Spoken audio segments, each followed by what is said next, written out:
இதுதான் நீங்க எல்லாரும் புரிஞ்சுக்கணும். 1844 வெளியான பொருளாதார மற்றும் தத்துவ ஏடுகள் என்ன சொல்லுதுன்னா, தனது முந்தைய புத்தகத்துல மார்க்ஸோட நலன் சார்ந்த பணி மனநிறைவு குறித்து சிந்தித்த முதலாவது சிந்தனையாளர்கள் ஒருவர் கார்ல் மார்க்ஸ் அவர்கள். அதிக நேரம் வேலையில் செலவிடுகிறோம். எனவே நாம் அந்த வேலையின் மூலம் சிறிது மகிழ்ச்சியை பெற வேண்டும் அப்படின்னு அதுக்கான காரணத்தை சொல்றாரு. நீங்கள் படைத்தவற்றில் அழகை எதிர்பார்ப்பது அல்லது நீங்கள் உற்பத்தி செய்வதில் பெருமிதத்தை அனுபவிப்பது, உங்களை மகிழ்ச்சியாக வைத்திருக்கக்கூடிய வகையில் பணியில் மனநிறைவுக்கு வழிவகுக்கும் வகையில் சில வேலைகளை செய்வது, இதெல்லாம் தான் ஒருத்தனை வந்து சந்தோஷமா வச்சுக்கும். முதலாளித்துவம் தனது வேகத்திற்கான தேடலில், அதிகரிக்கும் உற்பத்தியில் மற்றும் லாபம் ஆகியவை காரணமாக வேலையை மிகவும் நிபுணத்துவம் வாய்ந்ததாக ஆக்கியுள்ளது. நாள் முழுவதும் ஒரு ஸ்க்ரூவில் 3 திருகுகள் மட்டும் இழைக்க வேண்டும். அதுவும் ஒரு நாளைக்கு முடிவே இல்லாமல் பல்லாயிரம் முறை செய்ய வேண்டுமானால் அதில் உங்கள் மகிழ்ச்சியை காண்பது கடினம். புரியுதுங்களா? அதாவது ஒரு நாளைக்கு இவ்வளவுதான் வேலை செய்யணும்ன்ற ஒரு குறிப்பு இருக்கணும். நீங்க பாட்டு செஞ்சுட்டே இருந்தீங்கன்னா உங்களுக்கு பிடிச்ச வேலையா இருந்தாலும் அதுவே வெறுத்து போயிடும். இதுதான் அவர் சொல்ல வந்த முக்கியமான ஒரு கோட்பாடு. இந்த கோட்பாடு தான் இன்னைக்கு நம்ம வந்து நிறைய அலுவலகங்களை நம்ம பயன்படுத்திட்டு இருப்போம். ஸோ மார்க்ஸ் எங்கெங்கெல்லாம் நம்மளோட வாழ்க்கையில வராரு பாருங்க. தொடர்ந்து இணைந்திருங்கள். இன்னும் 2 கோட்பாடுகள், காரணங்கள் நம்ம தெரிஞ்சுக்க வேண்டியது இருக்குது. மார்க்ஸுக்கு நன்றி சொல்ல 5 காரணங்கள் அப்படின்ற ஒரு விஷயத்தை தான் நம்ம பேசிட்டு இருக்கோம். மார்க்ஸுக்கு நன்றி சொல்ல வேண்டிய 5 காரணங்கள் அப்படின்னு சொல்லி நம்ம வந்து ஒரு 3 காரணங்களை பார்த்தோம். அடுத்து இருக்கக்கூடிய 2 காரணங்கள் ரொம்பவே முக்கியமானது. எப்படி வந்து வேலையில ஓய்வு வேணும் அப்படின்ற ஒரு கோட்பாடை ரொம்ப ஸ்ட்ராங்கா வலியுறுத்தினாரோ அதே போல மக்கள் வந்து ஒரு மாற்றத்திற்கான காரணியா அமையணும் அப்படின்னு ரொம்ப விரும்பினார். உங்கள் சமுதாயத்தில் ஏதேனும் தவறு இருந்தது என்றால், நீங்கள் ஏதேனும் அநீதி, அநியாயம் அல்லது சமத்துவம் இல்லாதிருப்பதை உணர்ந்தால், நீங்கள் பிரச்சனைகளை எழுப்பி மக்களை திரட்டி போராடி மாற்றத்திற்காக பாடுபட வேண்டும் அப்படின்னு உரக்க குரல் கொடுத்தவர் கார்ல் மார்க்ஸ். 19ஆம் நூற்றாண்டில் பிரிட்டனில் புதிய முதலாளித்துவ சமுதாயம் அதிகாரமற்ற ஊழியரை உறுதியான மற்றும் நகர்த்த முடியாத கல்லாக பார்த்திருக்கலாம். ஆனா கார்ல் மார்க்ஸ் மாற்றத்தின் மீது நம்பிக்கை வைத்திருந்தார். மற்றவர்களையும் அதை கடைபிடிக்க உற்சாகப்படுத்தினார். இந்த எண்ணத்துக்கு வந்து அவருக்கு மிகப்பெரிய வரவேற்பு கிடைச்சிச்சு. திட்டமிடப்பட்ட ஆர்ப்பாட்டங்கள் பல நாடுகளில் சமுதாய பழுது நீக்கலுக்கு பெரும் வழிவகுத்தது. இன அடக்குமுறைக்கு எதிராக, ஓரின சேர்க்கைக்கு விரோதமாக, வகுப்புவாரி ஒடுக்குமுறை ஆகியவற்றுக்கு எதிராக சட்டம் இயற்றப்பட்டது. லண்டன்ல மார்க்சிய திருவிழாவை கொண்டாட ஏற்பாடு செய்திருந்தவர்களில் ஒருவரான லூயிஸ் நீல்சன் சொல்றாரு, ஒரு சமுதாயத்தை மாற்ற உங்களுக்கு புரட்சி தேவை. நாம சமுதாயத்தை மேம்படுத்த ஆர்ப்பாட்டம் செய்யறோம். இது மூலமா தான் சாமானிய மக்களுக்கு தேசிய சுகாதார திட்டம் மற்றும் நாளொன்றுக்கு 8 மணி நேரம் வேலை செய்யும் உரிமையை நம்ம வாங்க முடிஞ்சிச்சு அப்படின்னு சொல்றாரு. பாத்தீங்களா? அதாவது கிட்டத்தட்ட வந்து இதை ஒரு திருவிழாவை, இந்த ஒரு உரிமை நமக்கு கிடைச்சது ஒரு மார்க்சிய திருவிழானே அப்ப கொண்டாடி இருக்கிறாங்க. ஸோ அப்ப பார்த்துக்கோங்களேன் எந்த அளவுக்கு ஒரு மனிதனுடைய வாழ்க்கையை வரையறுக்கிறது, ஒரு வாழ்க்கைக்கான திட்டமிடுதலை வந்து கொடுத்தது நம்மளுடைய கார்ல் மார்க்ஸ் அவர்கள். கிட்டத்தட்ட வந்து ஒரு நாளைக்கு 8 மணி நேரம் வேலை பார்க்கணும். வீக்கெண்ட் அப்படின்னா அது ஓய்வு கிடைக்கக்கூடிய நேரம், மதிய உணவு இடைவேளை, அப்புறம் ஈவினிங் 8 மணி நேரம் முடிஞ்சு வீட்டுக்கு போகணும் அப்படின்னு எல்லாத்தையுமே ஒரு வரையறைக்குள்ளார ஒரு மனிதனுடைய ஒரு செயல்பாட்டை, ஒரு இயக்கத்தை தீர்மானிக்கப்பட வேண்டிய ஒரு முக்கியமான பொறுப்பு அப்படின்னு யாரோ ஒருத்தர் எடுக்க வேண்டியது இருந்திருக்கு. அந்த பொறுப்பை எடுத்து மனிதனுக்குள்ளார ஒரு அவனுடைய சராசரி இயக்கவியலை தீர்மானிச்சது நம்மளுடைய மார்க்ஸ் அப்படின்னு நினைக்கும் போது, மார்க்ஸுக்கு நம்ம எல்லாரும் நன்றி கடன் மட்டும் கிடையாது, மார்க்ஸை நம்ம எல்லாரும் நாளொன்றுக்கு ஒரு முறையாவது நினைத்து நன்றி சொல்ல வேண்டும் அப்படின்ற ஒரு கட்டாயத்திலே நம்ம எல்லாரும் இருக்கும் இந்த ஆடியோ ஸ்டோரியை கேட்டு முடிக்கும் போது. ஏன்னா நம்மளுடைய வாழ்க்கையை வந்து இந்த மாதிரி ஒரு திட்டமிடுதலுக்குள்ளார கொண்டு வந்ததே அப்ப கார்ல் மார்க்ஸ் தானோ அப்படின்னு நினைச்சு பார்க்க வேண்டியதா இருக்குது. அப்படி இந்த திருவிழால அவர் வந்து லூயிஸ் சொல்றார், மார்க்ஸ் பெரும்பாலும் தத்துவ ஞானியாகவே பார்க்கப்படுகிறார். ஆனால் லூயிஸ் நீல்சன் என்ன சொல்றாருன்னா அதை ஏற்க மறுக்கிறார். அவர் ஏதோ தத்துவம் செய்யவே பாடுபட்டார் என்றும் கோட்பாடுகளை இயற்றவே முயன்றார் என்றும் பிரம்மையை ஏற்படுத்துகிறார்கள். ஆனால் மார்க்ஸ் தன் வாழ்நாளில் செய்தது என்ன என்று பார்த்தால் அவர் ஒரு கொள்கையாளராக இருந்திருக்கிறார். அவர் சர்வதேச தொழிலாளர் சங்கத்தை ஏற்படுத்துகிறார். அவர் போராடும் ஏழை தொழிலாளர்களுக்காக ஆதரவாக பிரச்சாரம் செய்தார். அவரது முழக்கமான உலக தொழிலாளர்களே ஒன்று சேருங்கள் என்பது ஆயுதம் தூக்க விடுத்த அழைப்பு. நாம் மேம்படுத்துவதற்காக போராட வேண்டும் என்ற பாரம்பரியத்தை கொண்டிருக்கிறோம். இதுவே மார்க்சின் உண்மையான கொள்கையாக, கொடையாக இருந்தது. மார்க்சிஸ்ட் கோட்பாட்டின் அடிப்படையில் இருந்தது இந்த கொள்கைதான். போராடுபவர்கள் அனைவரும் தங்களை மார்க்சிஸ்டுகள் என்று கூறிக்கொள்கிறார்கள். இதுதான் இப்ப இன்னைக்கு இருக்குது. போராடுவங்க எல்லாருமே மார்க்சிஸ்டுகள் அப்படின்னு கூறுறாங்க இல்லையா? அது இல்லையா என்பது வேறு கேள்வி. ஆனால் அந்த போராட்ட குணம் அவர்களிடையே வந்ததற்கு காரணம் கார்ல் மார்க்ஸ். அதாவது இன்னைக்கு எல்லாத்துக்கும் புரட்சி, போராட்டம் அப்படின்னு நம்ம எல்லாருக்குள்ளாரையும் ஒரு கிளர்ச்சி ஏற்படுது இல்லையா? அந்த கிளர்ச்சிக்குண்டான விதை மார்க்ஸ் அவர்கள் போட்டது. பெண்கள் நம்ம எல்லாரும் இன்னைக்கு தேர்தலில் போட்டிடுறாங்க, வெல்கிறார்கள் அப்படி இல்லையா? பெண்கள் தேர்தலில் எப்படி வென்றார்கள் அப்படின்றத பத்தியும் நீல்சன் மார்க்ஸை பத்தி மேற்கோள் காட்டி சொல்றாரு. நாடாளுமன்றம் அப்படின்னு ஒன்று இருக்குது, அதுல ஆண்கள் பெண்கள் மீது இறக்கப்பட்டு இந்த உரிமையை தரவில்லை. அதாவது இன்னைக்கு இந்த பெண்களுக்கான இடஒதுக்கீடு அப்படின்னு நம்ம எல்லாரும் பேசுறோம் இல்லையா, பெண்கள் திரண்டு போராடினாங்க. நாம வார இறுதி விடுமுறையை எப்படி பெற்றோம்? எப்படி எனில் தொழிற்சங்கங்கள் இதற்காக போராட்டத்தில் குதித்தன. சாதாரண மக்களின் வாழ்வை மேம்படுத்த நாம் எப்படி ஒவ்வொன்றிலும் வெற்றி பெற்றோம் அப்படின்றத ரொம்ப வேதனையோட குறிப்பிடுகிறார் மார்க்ஸ் மேற்கோள் காட்டி. மார்க்ஸ் சமுதாய மாற்றத்திற்காக போராடும் என்ஜினாக செயல்பட்டார். பிரிட்டிஷ் கன்சர்வேட்டிவ் தலைவர் குவிண்டின் ஹாக் 1943 சொல்றாரு, நாம் அவர்களுக்கு சீர்திருத்தத்தை கொடுக்க வேண்டும் அல்லது அவர்கள் நமக்கு புரட்சியை வழங்குவார்கள் அப்படின்னு சொல்லி எச்சரிக்கிறார். இப்படி பெண்களுடைய அடிப்படை உரிமையில இருந்து எல்லாத்துக்குமே மார்க்ஸுடைய போராட்டம் மிகப்பெரிய ஒரு பாதை அமைச்சு கொடுத்திருக்குது. மார்க்ஸுடைய இந்த கொள்கைகள், இந்த கோட்பாடுகள் அப்படின்னு சொல்லி அவரை வெறும் தத்துவ ஞானியா மட்டும் நிறுத்திடாதீங்க. நமக்குள்ளார இந்த மாற்றங்களை ஏற்படுத்தின ஒரு மிக பெரும் மாபெரும் புரட்சியாளர், கொள்கையாளரா வந்து நீங்க பார்க்கணும். ஏன்னா மார்க்ஸ் தான் இந்த கொள்கைகளுக்கு அச்சாணி அப்படின்னு ஆணித்தரமா நமக்கு இதுல இருந்து புரிய வருது. அடுத்து அரசாங்கங்களை பற்றியும் மார்க்ஸ் ஆடுறாரு, அரசு பற்றி எச்சரிக்கிறார். கிட்டத்தட்ட ஒரு 200 ஆண்டுகளுக்கு முன்னாடியே இன்னைக்கு எப்படி இருக்கும் அப்படின்றது கணிக்கிறது ஒரு பக்கம், அன்னைக்கே எப்படி இருந்திருக்கு பாருங்களேன். கிட்டத்தட்ட வந்து 200-205 வருஷங்களுக்கு முன்னாடியே மார்க்ஸுடைய 200 ஆண்டு கால வாழ்க்கைக்கு முன்னாடி இருந்த காலங்கள் வந்து எவ்வளவு கொடுமையானதாக இருந்திருக்கு அப்படின்னு நினைக்கும் போது ரொம்ப வேதனையா இருக்கு. இப்போ நம்ம எல்லாரும் சொல்றோம்ல, நம்மளுடைய தகவல்களை வந்து திருடுறாங்க அப்படின்னு சொல்லி.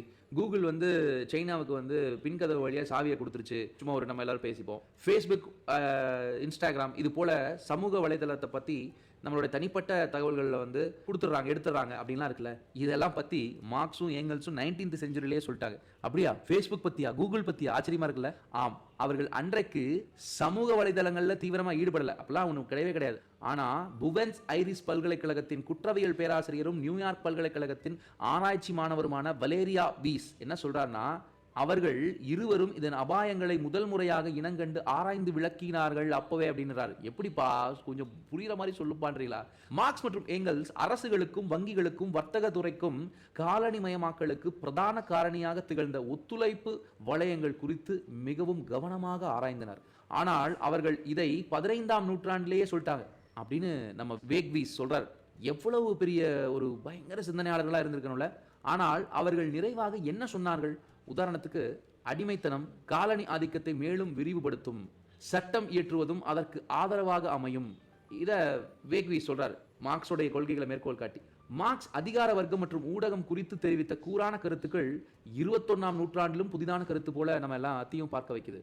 ஊடகங்கள் மக்களிடையே கருத்து தாக்கத்தை ஏற்படுத்த முக்கியமானது என்பதை உணர்ந்தார் மார்க்ஸ். இன்று நாம் போலி செய்தி பற்றியும் ஊடகங்கள் அலறுவது பற்றியும் பேசுகிறோம். ஆனால் மார்க்ஸ் என்றைக்கோ இது பற்றி கருத்து தெரிவித்து விட்டார். இதை எல்லாத்தையும் வேக்வீஸ் வந்து ஆராய்ச்சி சொல்லியிருக்கார். அந்த காலகட்டத்தில் பதிப்பிக்கப்பட்ட கட்டுரைகளை பகுப்பாய்ந்த அவர் இந்த கருத்துக்கள் எல்லாத்தையும் சொல்றார். சிறு குற்றங்கள் மற்றும் ஏழை மக்கள் ஈடுபடும் குற்றச் செயல்களை மிகைப்படுத்தப்பட்டு அளவுக்கு அதிகமாக செய்தியாக்கப்பட்டு இருக்கிறது. எவ்வளவு பிரம்மாண்டமானது இல்ல, இன்னைக்கு அதான் நடந்துட்டு இருக்கு. ஆனால் செல்வாக்கானவர்கள் புரியும் குற்றங்கள், அரசியல் மோசடிகள் குறைவாகவே காட்டப்படும் அப்படின்னு அன்னைக்கு வெறும் பத்திரிகை மட்டும் தானே, அதுல அப்படிதான் அன்னைக்கே எழுதியிருக்காங்க. இதை தான் வந்து மார்க்ஸ் அன்னைக்கு சொன்னதா வந்து வேக்வி சொல்றாரு. சமுதாயத்தை உடைக்க தேவையான பயனுள்ள வாகனம் ஊடகம். ஆனா அந்த ஊடகம் அப்படி செயல்படுறது இல்லைன்னு அப்பவே அப்படிதான் இருந்திருக்கு. ஆங்கிலேயர்களிடமிருந்து வேலையை அயர்லாந்து மக்கள் திருடுகின்றனர் என்று சொல்வது, கருப்பர்களுக்கும் வெள்ளையின மக்களுக்கும் இடையான மோதலை தூண்டி விடுவது, பெண்களுக்கு எதிரான ஆண்களை தூண்டி விடுவது, உள்ளூர் மக்களை வந்தேரிகளுக்கு எதிராக தூண்டி விடுவது, ஏழை மக்கள் ஒருவர் சண்டையிட்டுக் கொண்டிருந்த போது அதிகார வர்க்கத்தினர் எந்த தடையும் இன்றி தப்புவது, இப்படி அன்னைக்கு இருந்த பிரச்சனைகள், இந்த மாதிரி நடந்த பிரச்சனைகளுக்கு எல்லாம் காரணம் வந்து ஊடகம் அப்படின்றத மார்க்ஸ் குறிப்பிட்டாரு. இந்த பிரச்சனைகள் இந்த நூற்றாண்டோடு முடிய போவதில்லை, இது தொடரும் என்று ஒரு இக்கு வைக்கிறார் மார்க்ஸ். இதை வந்து வேக்வீஸ் தன்னோட ஆராய்ச்சியில சொல்றாரு. இன்னொரு விஷயம், முதலாளித்துவம் தோன்றுவதற்கு முன்னரே மார்க்சியம் தோன்றுச்சு இல்லையா? இந்த தகவல் சாதாரணமா நம்ம எல்லாருக்கும் தோணும். ஆனால் இதையும் பாருங்கள், இந்த உலகம் முதலாளித்துவம் பற்றி அறிந்து கொள்வதற்கு முன்னர் மார்க்சியம் பற்றி ஏற்கனவே வாசித்து விட்டது. யூவே இதை தான் சொல்றார். முதலாளித்துவம் என்ற சொல் பொருளாதாரத்தின் தந்தை என்று கருதப்படும் ஆடம் ஸ்மித் அப்படின்றவரால் இயற்றப்பட்டது கிடையாது. அவர் சந்தையில் உள்ள கண்ணுக்கு தெரியாத கை என்ற சொல்லைத்தான் பயன்படுத்தினார். ஆனா 1854 வெளிவந்த நாவல் ஒன்றுல தான் வில்லியம் மேக்பீஸ் தாக்கரே அப்படின்றவர் இதை குறிப்பிட்டார். முதலாளித்துவம் என்ற சொல்லை தாக்கரே முதலீட்டின் சொந்தக்காரர் என்பதை குறிக்கும் விதமாக குறிப்பிட்டிருந்தாரு அப்படின்னு யூவே சொல்றாரு. ஆனா முதலாளித்துவம் என்ற சொல்லை இப்படி இவங்க எல்லாம் மாத்தி மாத்தி வேற வேற சொல்ல குறிப்பிட்டதுனால கரெக்டா முதலாளித்துவம் அப்படின்ற தன்னுடைய அந்த வார்த்தையை பயன்படுத்தினவர் யாருன்னு பாத்தீங்கன்னா நம்ம ஹீரோ கார்ல் மார்க்ஸ் தான்.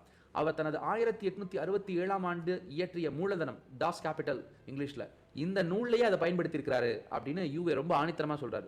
அதன் பின்னர் தான் மார்க்சிசம் பத்தி நம்ம எப்பெல்லாம் பேசுறோமோ அப்பெல்லாம் முதலாளித்துவம் என்ற சொல் பயன்பாட்டுக்கு வர தொடங்கியது.